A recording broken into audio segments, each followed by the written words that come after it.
Hi, and welcome to another episode of Well-Aged Scotch. In this episode, I'll be talking about Ardbeg 10 Year.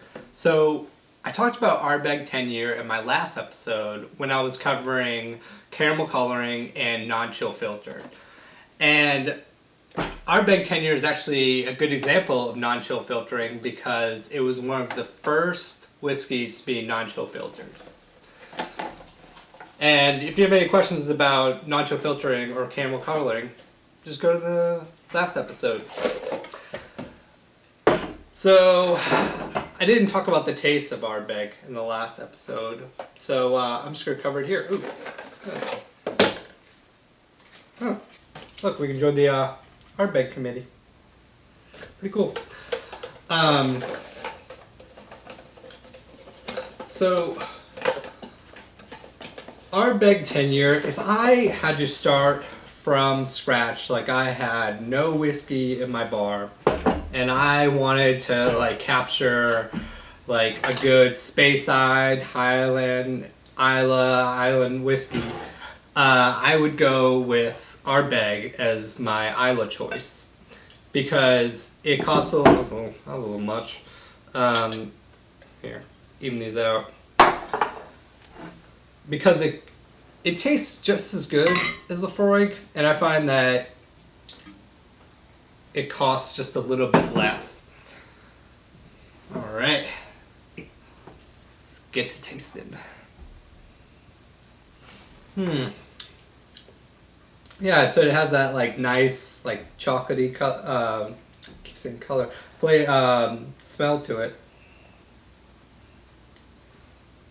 It's a nice Islay peat smoke.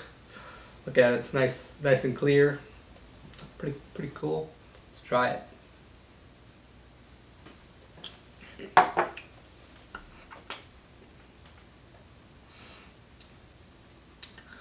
Not bad. Wasn't as good as I remember. Let me try it in this glass. I feel like, yeah, the peat was overpowering in that glass because I didn't let it rest long enough. So it's a good lesson. Let it sit there for a minute before you start drinking. Let me go back. Give a Glencairn glass a fair chance.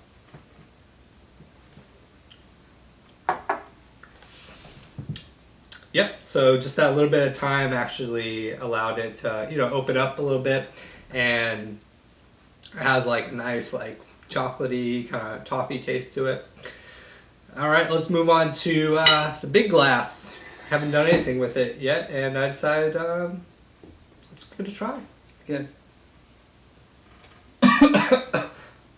Yeah, it's been too long there. Whew. All right, well, let's just take our sip.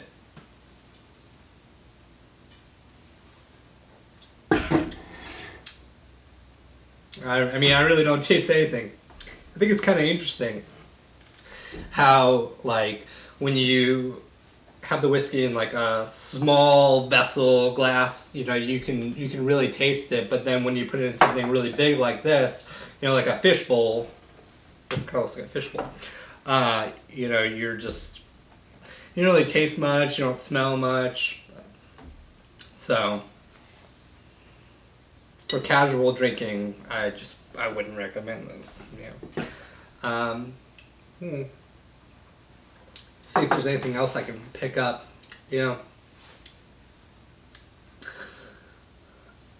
I just feel like Ardbeg, has, even though I drank it the first time and it wasn't what I thought it'd be, and I let it sit, it's always been a good Islay malt in my opinion. So I think it costs $50 for a bottle, but it'd be worth it to have it if it was just your only Islay malt that you had, and then you might be able to save a little bit of money with the Highland, the Speyside malts that you choose, because sometimes you can find those for a little bit less. So, if any questions, want to talk a little bit more about Ardbeg, try different Ardbeg expressions, I like to do that in the future, try different expressions from Ardbeg, because I'm such a fan of it. but just let me know. Thanks for watching. I'll see you next time.